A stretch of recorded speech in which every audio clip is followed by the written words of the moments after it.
Going 14-4, including the playoffs. He was 14 games under 500 as a starter in his first 6 seasons, but Darnold did struggle when it mattered most. The Vikings lost in Week 18 to the Lions with the chance to clinch that 1 seed when they lost to the Rams in the wild card, of course, 8 days later. If you talk to Kevin O'Connell, he'll take responsibility for all of that. We did see Darnold, of course, get a big deal here. Mina, how do you see Darnold fitting in that Seahawks offense specifically? Yeah, well, let's first start with the decision-making. I think in Seattle, what they essentially did here was they decided they would rather have Sam Darnold, $36 million APY. Gino's probably going to be about $10 million more than that. So you get those savings, you get the third-round draft pick, and then a quarterback who I suspect they believe is a better fit or a very good fit with Clint Kubiak's offense, which, of course, has some similarities to Kevin O'Connell's in Minnesota. That logic I agree with and I understand, maybe not the upgrade part, but I understand it. Where I'm skeptical, however, is as good as Sam Darnold was last year, you saw he is what I call a pressure-sensitive quarterback. When kept clean, top 10 in QBR, CPOE, all of it. When under pressure, drops to bottom 10. The Seahawks offensive line has been a problem now for the better part of a decade. The interior offensive line, to me, has to be significantly improved for this bet to pay off. And I think that's what Seattle has to focus on now, knowing that this is the quarterback they're building this offense around. Yeah, inside out, right? They've got to be better in the interior of the offensive line. Some of the schematics have to help them out. I mean, you figure the kind of offense that he's going to go to, that he's going to be going to, similar to what it was in Minnesota. Lots of motion usage, lots of 12 personnel usage, lots of, wide zone, pull the ball, keepers, boots, all those kind of things that he's comfortable with that also should help out an offensive line, and they've got 2 really good running backs. So I think they obviously know that that's where it starts. For me, on top of giving him some pressure outlets, how he really struggled as far as pressure situations are concerned, those pressure outlets have to come in the form of another wide receiver or 2 to go with Jackson Smith and Jigba that Dan and I talked about in previous hours. So they've got some work to do. They've got some work to do. This is a great fit schematically, I would believe, and that culturally it'll be a great fit for him. Now it's about the personnel, because in the end, if you don't have that, you can have all the culture you want. You have all the fit you want. Who are you throwing the ball to? And that's why I find the situation individually, both the player and the team, captivating. The team's rolling the dice. They're making the bet that going with a younger and cheaper option is going to be better for them. And to Mina's point, maybe a little bit more of a schematic fit. But Gino's a good player, man. And Gino navigated that bad offensive line poorly. So the team is making the bet, and then Sam Darnold's making the bet as well. Yeah. This is not Minnesota.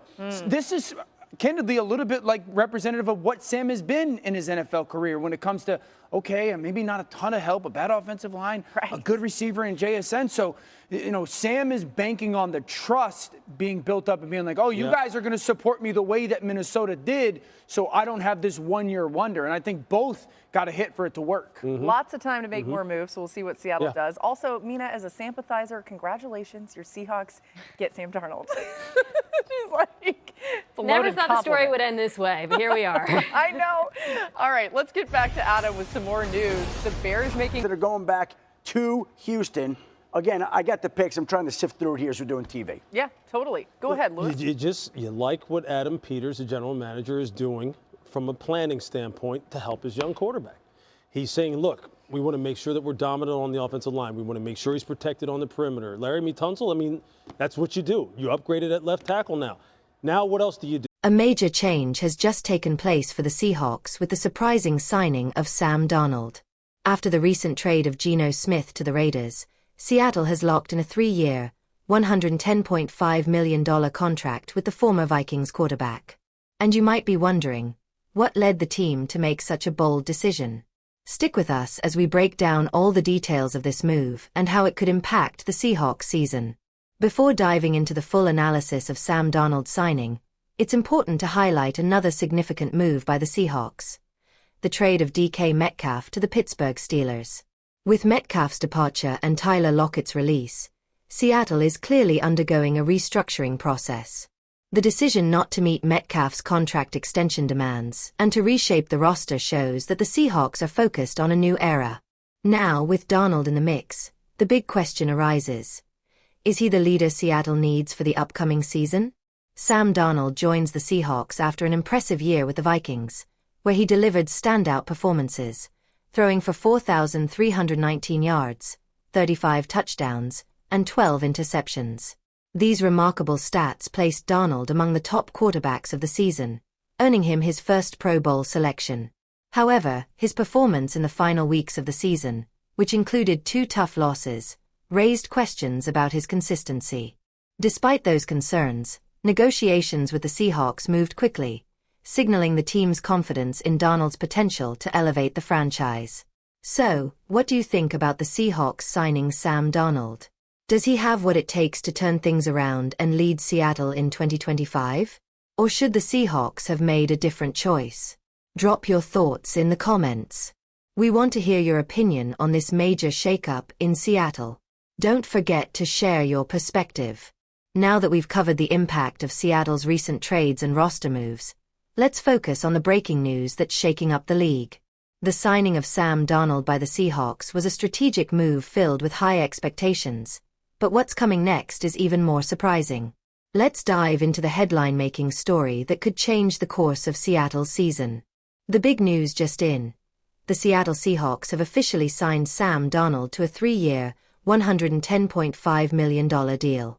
Darnold, coming off an impressive season with the Vikings where he posted 4,319 passing yards and 35 touchdowns, now looks to revitalize Seattle's offense.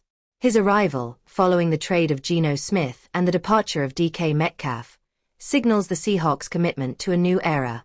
The question is, will Darnold live up to expectations and lead the team to the playoffs? This move carries major implications for the Seahawks' future. By bringing in Darnold, Seattle gains an experienced quarterback coming off one of his best NFL seasons.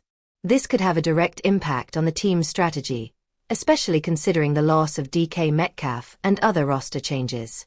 Now the pressure is on Darnold to lead the offense, and his ability to stay consistent will be crucial in helping the Seahawks return to playoff contention. Expectations are high, but is he ready for the challenge? What do you think? Is Sam Darnold the right choice for the Seahawks? Can he lead the team to a better season than in recent years? Or should Seattle have pursued a different option on the market? Drop your thoughts in the comments and join the debate. Your take is key to understanding how this move will impact the Seahawks. Stay tuned for more updates on the Seahawks' off-season moves and the impact of Sam Darnold's arrival. Don't miss the latest NFL news and Seattle's future. See you in the next video.